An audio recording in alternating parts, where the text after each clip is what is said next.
Namaskar. I want to develop a little bit more the topic of joy and enjoyment. How important the enjoyment in spiritual life is. Joy, bliss. That is the essence, that is the very, very essence of the spirituality. So let us understand briefly, what is happiness? Philosophy say, anukula vidaniyam sukham.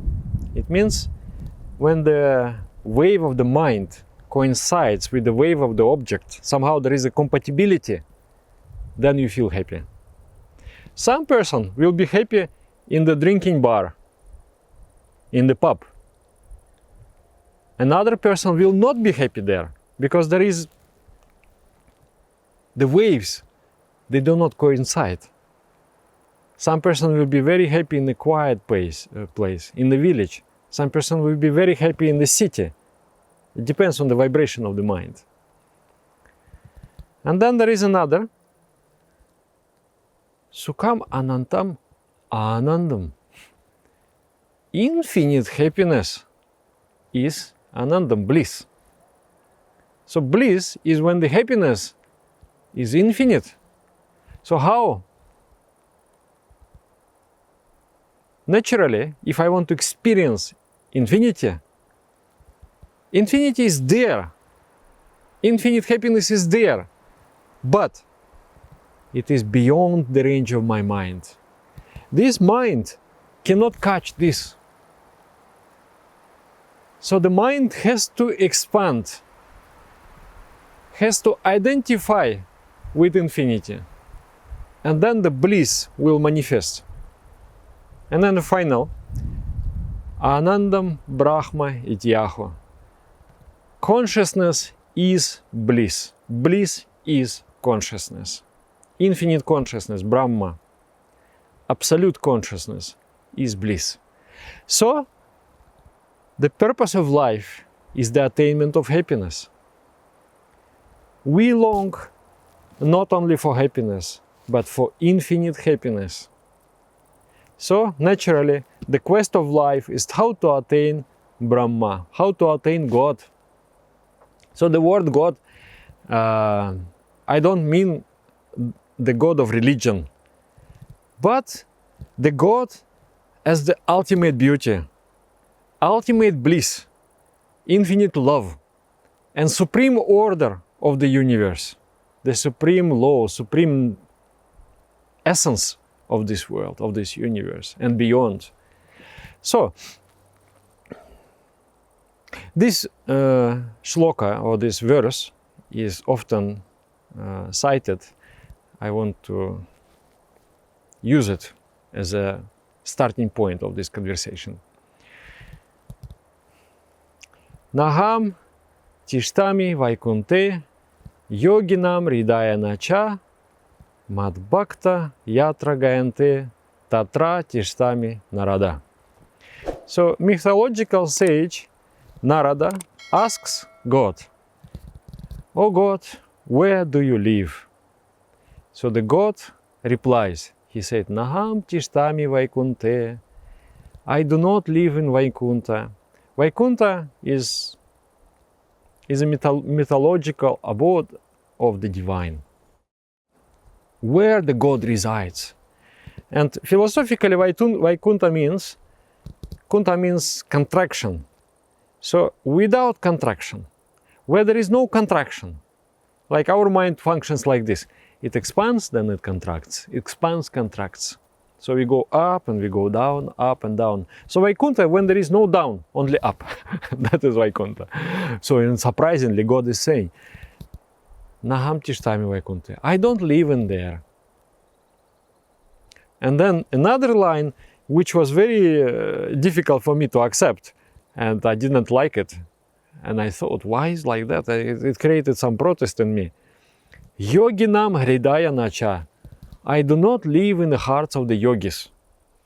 What? What is that? Where should you live if not in the hearts of the yogis? This yoga here means yoga is based on pratyahara. Pratyahara, withdrawal of the mind from the external world. So you close the windows of the mind, you close the doors of the mind, and you travel deep, you dive very deep within yourself and search there for the ultimate reality. What's wrong with that? I think there is nothing wrong with that. Just when this shloka was cited by my guru, he was emphasizing a special attitude and special approach. Like sometime a spiritual seeker can develop a wrong mentality of rejection of the world. This world is Maya, this world is illusion. I want to leave this world. I want to enter into the spiritual world, this physicality I don't want to touch, and like this kind of purely introversial approach. So God says, no, I don't live in the hearts of such dry yogis. It's interesting. Also, my guru, he's in a very cute way he is speaking. He is saying, I don't like those jnanis, those intellectual giants. Their hearts is just like a desert. I don't like those jnanis. I don't like those intellectual people. There is nothing wrong with intellect, okay? Intellect, the more we develop, the better it is. But when the approach to life is intellectual, when we perceive life not through the heart, but through the mind, for everything there is a concept, for everything there is a shelf. And I'm not living anymore my life. I live everything in the mind. So the heart becomes very dry. The heart becomes really parched. It's like a desert. So life becomes very sad. So you can imagine, we all connected. We are one entity. Supreme and us, we are the one thing. So if you become so sad, how should the Supreme feel? If there is no charm, your heart, if it is charming, then the Supreme wants to come and live in that heart, right? But if the heart has become empty and dry and dark, then who likes to live there? That's why it is not a rejection of intellect. It is not a rejection of wisdom. It is a rejection of intellectual approach to life and embrace of heart, embrace of loving approach. So, Naham tishtami vaikunte yoginam ridaya nacha. I am not in that high state. I am not in that divine world. I am also not in the hearts of the dry yogis who have rejected the world. Mat bhakta yatra gayante tatra tishtami narada. Where my devotees sing kirtana, I am there. Kirtana, most commonly understood as the practice of singing the mantra. As you sing the mantra, you ideate on the Supreme. But we have to look at the very word, what is kirtana means. Kirtan means to glorify Supreme Entity. What does it mean to glorify? Something unknown you make known. That's what is glorify. What is glory? Oh, he has so much fame, he has so much glory, everybody knows him. That's the glory. So to glorify, to make unknown to be known. So how to make that unknown known? If you say dry words about God, the bookish knowledge about God, are you going to make that transcendent entity known to the person? Or just concepts will be known and not actually that? Not that, only concepts, only dryness. But if you, with joy, you are singing, with love you are singing. You yourself become an embodiment of that divinity, that divine energy. And then the person who is there nearby you will feel that atmosphere, will feel that touch of that. And he will know, oh, God exists. That is what is glorification. And to me, it is not limited to singing, but to art, but to aesthetics, but to cooking. When you cook with love, there will be presence of God. When you clean the house with love and joy, there will be presence of divine. When you make your art with happiness, in that art, you know, one time I went, one old, very senior meditation teacher came to visit us, and I was showing him the city, and I took him to the museum. And then we went, and I was looking at some pictures, and there was a very simple picture with a field of wheat. Wheat was growing there. And I was looking at it. It was so touching. I started to cry. And I thought, what's that? I mean, why am I crying? It's like, there's a wheat. But not only wheat. The artist, he has such a profound love for what he was drawing and to the art itself. Through that masterpiece, you can perceive that energy, you can feel it, you can feel the presence of God actually in that. So that is nothing but kirtana. That is the glorification of God. So where my devotees, who are the devotees? Devotees are those who seek, they are the seekers, they are aspirants of absolute beauty. They seek, they search for that beauty. They are aspirants of joy. They seek for that joy. They seek for that happiness. They try to find it, they try to discover it. It is hidden. They are trying to find it. They are called devotees. So where the devotees sing the kirtan, means whatever the devotees do is kirtana. They cook, they sing, they clean, anything. Tatra tishtami narada. There I shift my nucleus. I put myself there. That's the presence. Today we were cooking with my friend. He came and I'm starting to cook. And he's, Dada, should I help you? I said, do you want to help me? He said, Dada, I can help you. I said, I know that you can, but do you want? He started to smile. He said, yes, Dada, I want. So then we start to cook, and we are with a very light heart, with a very joyful mood, we are cooking, and I'm explaining him about food, how to make tasty, like this, and I feel love for him, I feel very good, he's such a good person, and it's very nice. And I'm thinking about those people for whom I'm cooking, and I'm feeling very good, I feel very nice. They are going to experience joy now. And because they experience joy, I feel also joy. So in that joy we are moving. Then he said, Dada, these eggplants we are going to fry, this frying pan is too small. We need to have a wok. But for the wok, you need to have a burner. I said, then in this kitchen there is no. He said, let's go other kitchen. I said, I don't want to go other kitchen. I want here. Can you bring it here?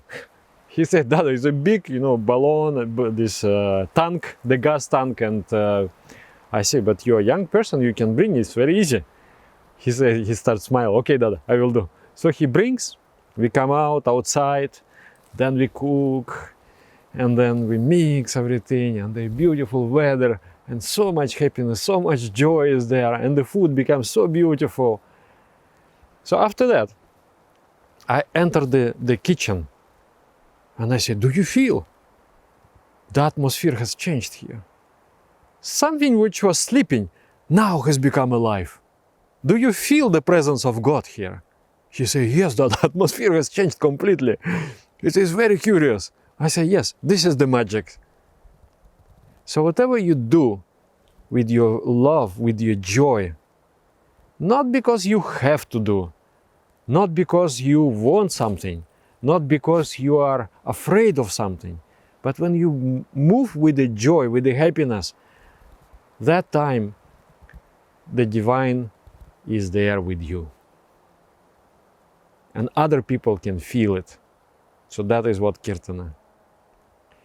So, not in Vaikuntha, not in the divine world, not in the hearts of the dry yogis, but the people who have made the joy the main motive of their life.